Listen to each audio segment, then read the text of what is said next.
Hey everybody. So I wanted to get on here and do a really quick video for my friends regarding how you can use ChatGPT to help you with your meal planning. So first off, let me just start with this. I like to bodybuild. I have a coach. I've been using my coach now. We're going to be hitting 2 years next month. This does not replace any part of the human part of coaching. This makes it easier for me as somebody who is a competitor and someone who likes to do meal planning. It makes my life a lot easier just on the basis of meal planning. So let me talk you through my prompts. The first thing I did is I created my own GPT. So I do pay for ChatGPT 4. I've got no problem paying for a service that is going to improve my quality of life, and this does. I'm just moving me over here. So we're this way. Okay.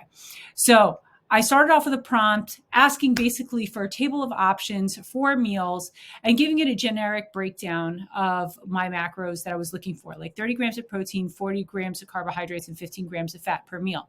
So it generated this table for me, which I was not a huge fan of. I like to be able to look across, get a whole meal, caloric countdown at the very end of it. So I asked it to recreate one, and it did. It did a really nice job. And so it gave me options for grilled chicken, brown rice. You'll see a number of different options here with the caloric breakdowns pretty much on point. As we go through, I asked if it could add some venison, salmon, and lean steak, and accommodating for the fat in the salmon by reducing the fat that's added. It had no problem doing that, and I'd say that's looks pretty close to accurate on most things that I see here. You want to fact check everything you get, but once you have it, just think about getting the mass of the work done and then going in and doing refinement. So let's see, the next prompt.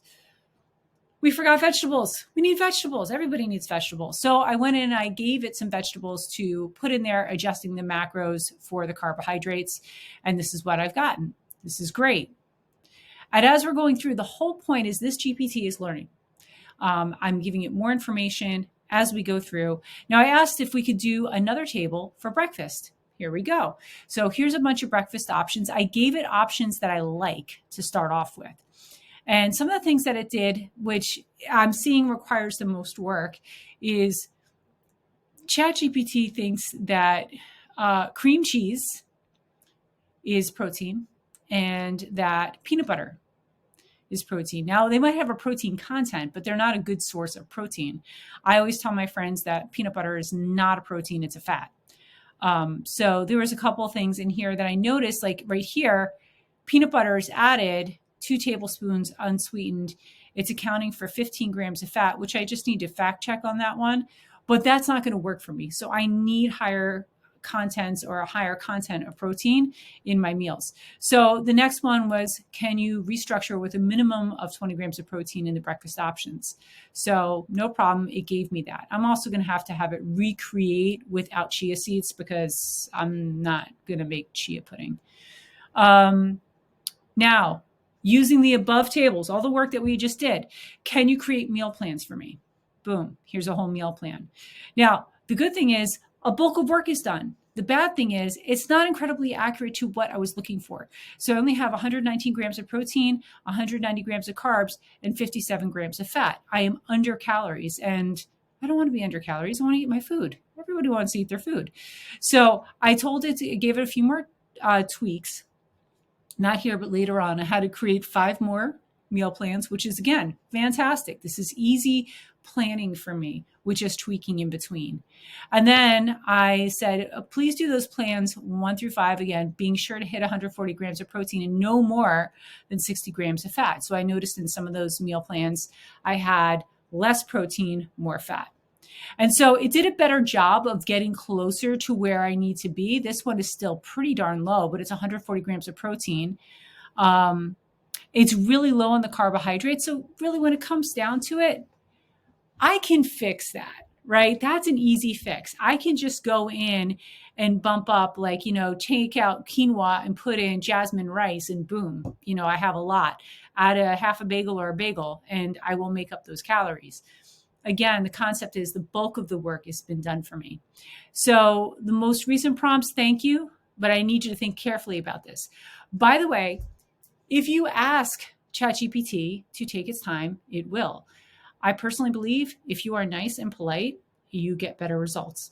So remembering that it's going to continue to learn as we're having these interactions, but this is a way that you can make meal planning for you so much easier. I'm not going to say a breeze because you still have to do the prep part, but just for quick reference, being able to plug in my macros, knowing what I need, this gives me a template, and then I can just go ahead and execute. So a template of options. So I have updated meal plan 1, 2, 3, 4. And let's see, I think there was one in here that was like definitely off. And remember, you always have to fact check everything you're doing. But like Greek yogurt with whey protein, that's not accurate. That itself right there in protein, that's a half a scoop of protein. So I know, oh, sorry, my bad. This is accurate. This is probably also accurate. Yeah, my bad. That was totally right. I was looking at the wrong column for protein. So anyway, these are options that you have using ChatGPT to make your life easier when it comes to meal planning.